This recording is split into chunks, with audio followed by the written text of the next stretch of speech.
Corona के प्रादुर्भाव के कारण सभी शिक्षण संस्थाएं बंद हैं। फिर भी आप लोग के अध्ययन अध्यापन की व्यवस्था की गई है। बृहन्मुंबई महानगर पालिका ने वर्चुअल ट्रेनिंग सेंटर के माध्यम से आप लोगों की ऑनलाइन क्लासेस चालू रखी हैं। मैं आपकी वर्चुअल ट्रेनिंग सेंटर की मार्गदर्शिका गीता विजय त्रिपाठी। कक्षा 8वीं, विषय हिंदी। पाठ का शीर्षक है रज्जब चाचा और लेखक हैं व्यथित हृदय। बच्चों, इसके पहले की तासिका में हमने रज्जब चाचा के बारे में जानकारी प्राप्त की थी। इस कहानी का एक भाग हमने देख लिया था कि रज्जब चाचा किस तरह अपने गांव में सबसे हिल मिल कर रहते थे। गांव के सभी लोग उनका कितना आदर करते थे और सब तीज त्योहारों में सब धर्म के लोग मिलजुल कर प्यार से रहते थे। रज्जब चाचा ने अपने गांव के ठाकुर माता प्रसाद को इंद्र बनने का आशीर्वाद भी दिया था। तो कहानी के अब दूसरे भाग में चलिए हम चलते हैं। पर युग की रफ्तार ने उन पर ही नहीं, उनके काम पर भी प्रभाव अवश्य डाला है। काम तो अब भी उनके पास बहुत आता है, पर अब गांव में बहुत से ऐसे लोग पैदा हो गए हैं जो अब अपने कपड़े शहर में सिलवाने लगे हैं। रज्जब चाचा बदले हुए जमाने की निंदा तो कभी नहीं करते, पर वे जमाने के प्रभाव में आकर अपनेपन को छोड़ना भी पसंद नहीं करते। यहाँ पर बताया जा रहा है कि रज्जब चाचा को काम तो अभी भी मिलता है, परंतु गांव में जो नए बच्चे हो गए हैं उन्हें अपने कपड़े शहर में सिलवाने ज़्यादा अच्छे लगने लगे हैं, जिससे कि रज्जब चाचा के भी काम पर प्रभाव पड़ा ही है। लेकिन रज्जब चाचा कभी इसकी बुराई नहीं करते। वे इन सब बातों को अपना लेते हैं, बस इतना ही चाहते हैं कि लोग अपनापन, आपसी प्यार न भूलें। वे मुसलमान अवश्य हैं, पर वे अपने को किसी से अलग नहीं मानते। उनका कहना है हिंदू, मुसलमान, सिख, ईसाई तो धरती की देन है, खुदा तो केवल इंसान पैदा करता है। यहाँ पर बहुत अच्छी बात कही गई है। आप लोग भी समझते होंगे कि एक छोटे से बच्चा जब पैदा होता है तब उसे कुछ नहीं पता कि उसका धर्म क्या है, उसका मजहब क्या है, लेकिन वह जिस परिवेश में रहता है वही मजहब, वही धर्म मानने लगता है, अपने परिवार के ही धर्म को अपना लेता है। इसका अर्थ है कि ईश्वर जब इंसान को पैदा करता है तो वह किसी धर्म के नियम में बांध के नहीं पैदा करता। हम उसे अलग अलग धर्म में, अलग अलग नियम में, अलग अलग मजहब में बांट देते हैं और आपसी हमारा प्यार हम कम कर देते हैं। हमें इंसानियत नहीं भूलनी चाहिए। अगहन पौष के दिन थे। रज्जब चाचा की पोती का विवाह था। वे इस विवाह को बड़ी धूमधाम से करना चाहते थे। उनका ख्याल था कि अब शायद वे किसी और के विवाह को न देख सके, अतः वे इस विवाह में अपने मन की हर इच्छा को पूरी करना चाहते थे। यहाँ पर रज्जब चाचा के बारे में बताया जा रहा है कि उनकी उम्र और आगे बढ़ती जा रही है। वे चाह रहे थे कि अपनी पोती का विवाह बहुत धूमधाम से करें, क्योंकि पता नहीं इसके बाद वाले विवाह में वो हो या न हो। यही सोचकर वे अपने मन की सारी हसरत इसी विवाह में पूरी करना चाहते थे। दोपहर का समय था। रज्जब चाचा अपनी पोती के लिए गहने और कपड़े खरीदने के लिए शहर जा रहे थे।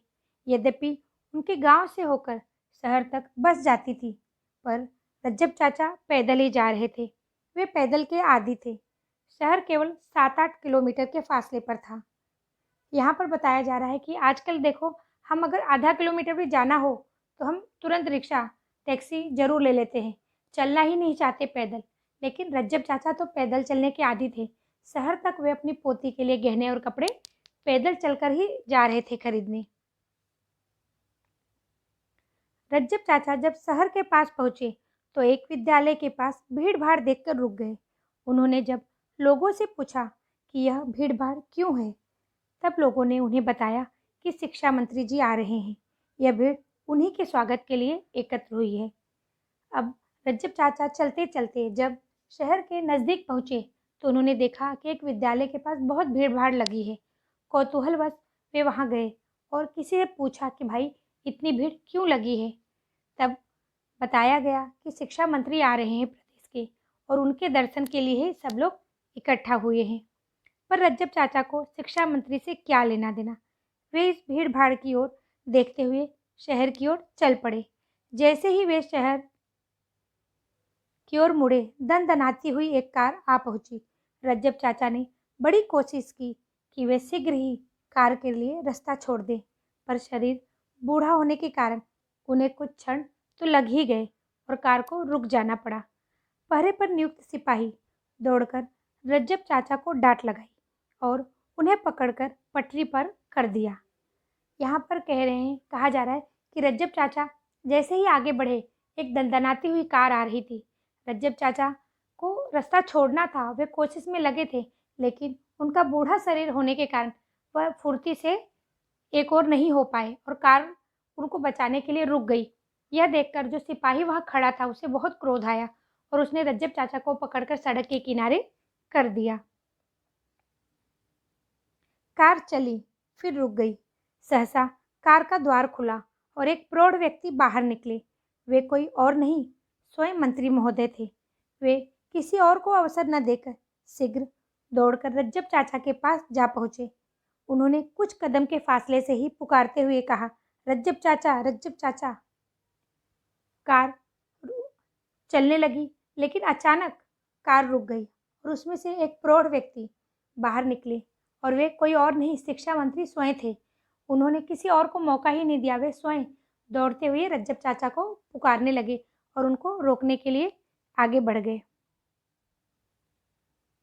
रज्जब चाचा जब तक कुछ कहे न कहे, मंत्री महोदय ने दौड़कर उनके चरण स्पर्श कर लिए। रज्जब चाचा ने बिना पहचाने हुए ही दोनों हाथों से उन्हें पकड़कर अपने सीने से लगा लिया।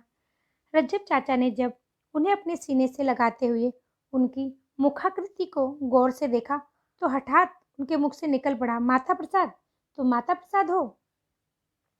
मंत्री महोदय ने ये नहीं सोचा कि मैं मंत्री बन गया हूँ, मैं सड़क पर जाते हुए एक बूढ़े व्यक्ति के पैर क्यों पड़ूं। उन्हें ये गर्व नहीं हुआ कि वे इतने बड़े पद पे हैं। वे तुरंत झुके और रज्जब चाचा का उन्होंने पैर पड़ लिया और रज्जब चाचा ने भी उनको पहचाना नहीं, लेकिन फिर भी न पहचानते हुए भी उन्होंने अनजान समझ के भी उन्हें गले से लगा के खूब ढेर सारा आशीर्वाद दिया। यही बुजुर्गों की महानता होती है, वे अपना पराया सब भूल जाते हैं। उनका हाथ सदा ही हम सबको आशीर्वाद देने के लिए तत्पर रहता है। और रज्जब चाचा ने जब उन्हें गले से लगाया और उनके मुख को ध्यान से देखा, तो हठात तो बोल उठे, अरे माता प्रसाद, तुम माता प्रसाद हो। उन्होंने माता प्रसाद को पहचान लिया। उनके मुख से निकल पड़ा, माता प्रसाद, तुम माता प्रसाद हो। मंत्री महोदय बोल उठे, हाँ रज्जब चाचा, मैं माता प्रसाद ही हूँ। आप ही ने तो मुझे इंद्र बनने का आशीर्वाद दिया था। रज्जब चाचा की आंखें सजल हो गई। उनकी आंखों से आनंद और प्रसन्नता की बूंदें टपककर गिरने लगी। उनकी आंखों के आंसू के उत्तर में मंत्री जी की आंखें सजल हो उठी। उन्होंने अपने आंसुओं में बहुत से स्मृति चित्र देखे, फिर कुशलक्षेम और हालचाल। रज्जब चाचा ने उन्हें बताया कि उनकी पोती का विवाह 10 दिसंबर को है। यहाँ पर माता प्रसाद को पुरानी सारी बातें याद आ गई कि किस तरह रज्जब चाचा ने उन्हें आशीर्वाद दिया था इंद्र होने का। दोनों ने एक दूसरे का हालचाल पूछा। तब रज्जब चाचा ने उन्हें बताया कि उनकी पोती का विवाह 10 दिसंबर को है। मंत्री महोदय ने अपनी डायरी में 10 दिसंबर के दिन कुछ लिखकर रज्जब चाचा को बड़ी नम्रता से नमस्कार किया और फिर चले गए। रज्जब चाचा ने भी अपनी आंखों से आंसू पोंछते हुए शहर का रास्ता पकड़ा। यहाँ पर रज्जब चाचा ने अपना काम करना प्रारंभ कर दिया। वे शहर सारे आए थे अपनी पोती के लिए गहने कपड़े लेने। वे उस रास्ते चले गए और मंत्री महोदय ने भी उनसे हालचाल पूछ के अपने कार्यक्रम में लग गए। आगे 10 दिसंबर का दिन था। सूर्य डूब चुका था। रज्जब चाचा अपनी पोती के विवाह के कामकाज को लेकर बहुत व्यस्त थे। उनके पैरों में जैसे विद्युत की सी गति पैदा हो गई थी। सहसा एक कार आकर रज्जब चाचा के दरवाजे पर रुकी। रज्जब चाचा ने आश्चर्यचकित होकर कार की ओर देखा। कार का द्वार खोलकर मंत्री माता प्रसाद उतर रहे थे। बच्चों, ये तो आश्चर्य की बात है। देखिए, मंत्री महोदय स्वयं अपने गांव के एक साधारण बुजुर्ग के पोती के विवाह में उपस्थित हुए। यही बात होनी भी चाहिए। हम कितने भी ऊंचे पद पे पहुंच जाए, अपने बड़े बुजुर्गों का आगत स्वागत, अपने गांव के मिट्टी से जुड़े रहना जरूरी है। और यहाँ पर मंत्री माता प्रसाद वही कर रहे हैं। रज्जब चाचा ने दौड़कर माता प्रसाद को पकड़कर अपनी छाती से लगा लिया। उनके मुख से अपने आप ही निकल पड़ा, अरे बेटा, तुमने क्यों कष्ट किया? रज्जब चाचा की आंखें भर आई। उन्हें बड़े आदर से अपने बरामदे में ले जाकर कुर्सी पर बिठाया। सारे गांव में बिजली की तरह खबर फैल गई, भाई मंत्री महोदय आए हैं। लोगों में हल्ला तो होना ही था कि इतने बड़े मंत्री महोदय रज्जब चाचा के यहाँ विवाह पे आए हैं। सब लोग उनसे मिलने दौड़कर आने लगे। मंत्री महोदय को उसी दिन रात में राजधानी जाना था, अतः उन्होंने शीघ्र ही चाय पानी करके रज्जब चाचा से छुट्टी ली।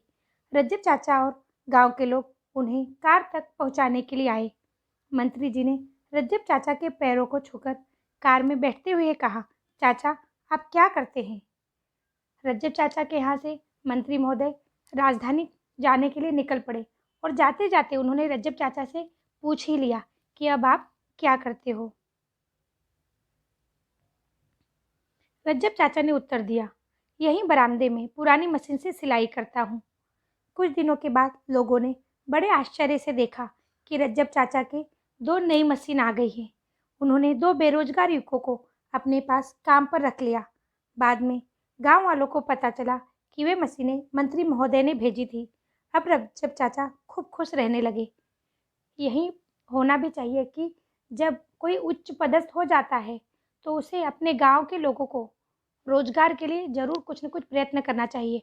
यहाँ पर माता प्रसाद ने वही किया कि जब उन्हें पता चला कि हमारे बुजुर्ग रज्जब चाचा वही पुरानी मशीन पे सिलाई कर रहे हैं, उनकी आजीविका का वही एक साधन है, तो उन्होंने तुरंत मशीन भिजवा दी और साथ में 2 लोगों को नौकरी भी मिल गई। बेरोजगार लोग भी रोजगार पा गए।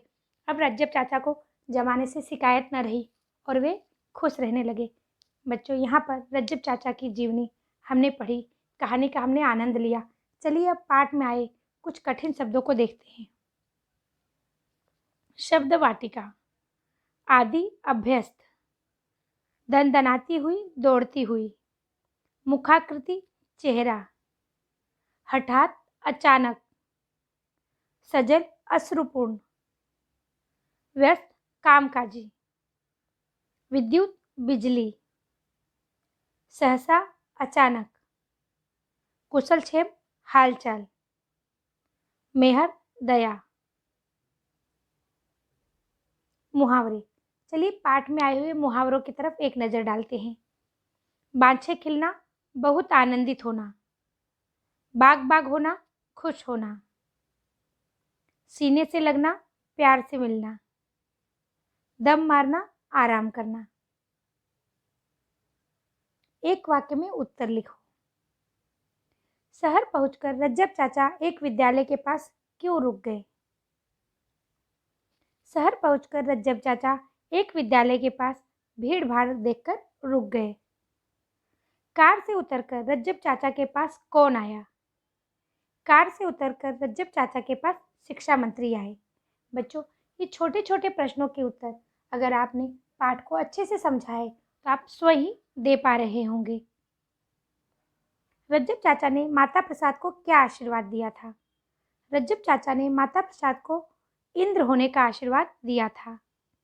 रज्जब चाचा के यहाँ किसका विवाह था? रज्जब चाचा के यहाँ उनकी पोती का विवाह था। मंत्री महोदय ने अपनी डायरी में क्या लिखा? मंत्री महोदय ने अपनी डायरी में 10 दिसंबर के दिन की बात लिखी। विरुद्धार्थी शब्द लिखो। अल्पायु, दीर्घायु। छल, निश्छल।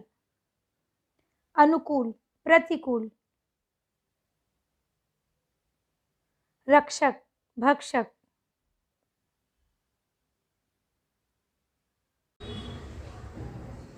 बच्चों, एक बार वीडियो देखने के बाद कभी कभी कुछ अंश समझ में नहीं आते, इसीलिए आप वीडियो को बार बार देखिए। और अगर यह वीडियो आपको पसंद आया हो तो इसे लाइक कीजिए, शेयर कीजिए और सब्सक्राइब कीजिए ताकि इस तरह के वीडियो के नोटिफिकेशन आपको मिलते रहें। धन्यवाद।